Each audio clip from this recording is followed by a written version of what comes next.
समुद्र मंथन एक बहुत इम्पॉर्टेंट चैप्टर है हमारे हिंदू पुराण की। और आज के इस वीडियो में हम आप इस स्टोरी को जानेंगे।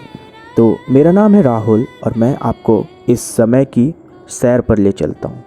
ये कहानी शुरू होती है ऋषि दुर्वासा के श्राप से।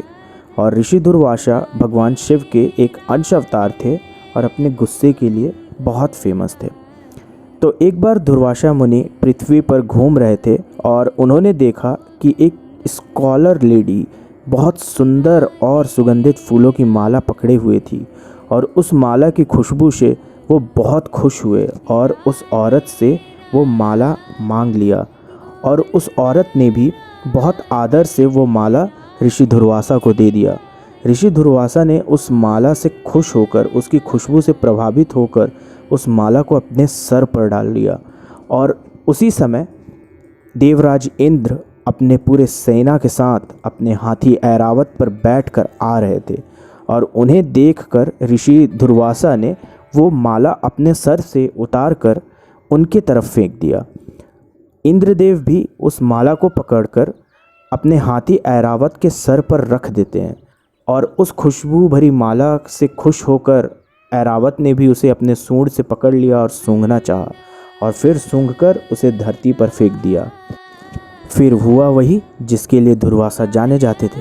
उनको गुस्सा आया और उन्होंने गुस्से में इंद्र को शाप दे दिया। ऐ ऐश्वर्य के मद में दूषित चित्त इंद्र, तू बड़ा ढीठ है। तूने मेरी दी हुई इतनी सुंदर माला का आदर नहीं किया, इसलिए मैं तुझे श्राप देता हूँ। तू आसमान से ज़मीन पर आ जाएगा।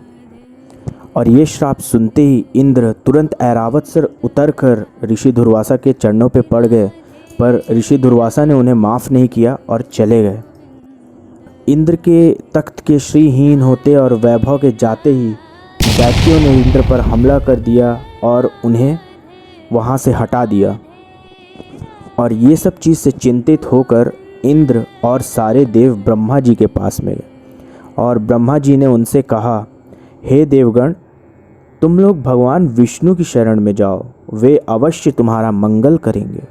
फिर सभी देवतागण इंद्र और ब्रह्मा जी विष्णु लोक विष्णु जी से मिलने गए। वहाँ पहुंचकर सारे देव के साथ इंद्र बोले, हे वैष्णव, हमारी सहायता कीजिए। हमें दुर्वासा का श्राप है और हम दैत्यों से हार गए हैं। ये सुनकर भगवान विष्णु ने उन्हें आश्वस्त किया और बोला कि देवगण, आप चिंता मत कीजिए, मैं आपके सारे तेज को फिर से बढ़ाऊंगा और आपको फिर से उसी ऊंचाइयों पर ले जाऊंगा जहां आप पहले थे। बशर्ते आपको मेरी बात माननी होगी और आपको समुद्र का मंथन करना होगा, जिसके लिए आपको असुरों की भी ज़रूरत होगी। आप असुर और देवगण दोनों मिलकर बहुत सारी औषधि को क्षीर सागर में डाल दीजिए और मंदराचल पर्वत को मथनी बनाइए और नागराज वासुकी को रस्सी बनाइए और समुद्र मंथन की तैयारी कीजिए। और विष्णु भगवान ने देवताओं को ये भी बताया कि अगर असुर आपका साथ देने से इनकार करे तो उन्हें समुद्र मंथन के बाद आने वाली अमृत का लालच देना, वो ज़रूर आपके साथ होंगे। और जब देवताओं ने असुरों को बताया तो ऐसा ही हुआ, वो तैयार हो गए। तो फिर सारे देवता और असुर मिलकर सारी जड़ी बूटी को क्षीर सागर में डाल दिया, मद्राचल पर्वत को मथनी बना ली और नागराज वासुकी के सर के तरफ असुर और पूंछ की तरफ देवता दोनों मिलकर समुद्र मंथन की तैयारी में लग गए।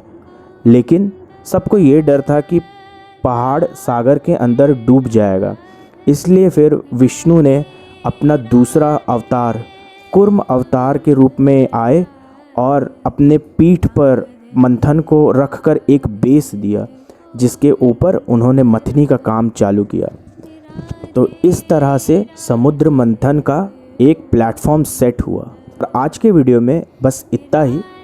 अगले वीडियो में मैं आपको ये बताऊंगा कि समुद्र मंथन कैसे हुआ, मंथन से क्या क्या निकला, क्या क्या परेशानियां हुई और कैसे कैसे उसको हल किया गया ब्रह्मा, विष्णु और महेश के द्वारा। अगर आपको अभी तक की स्टोरी अच्छी लगी तो प्लीज़ वीडियो को लाइक कीजिए।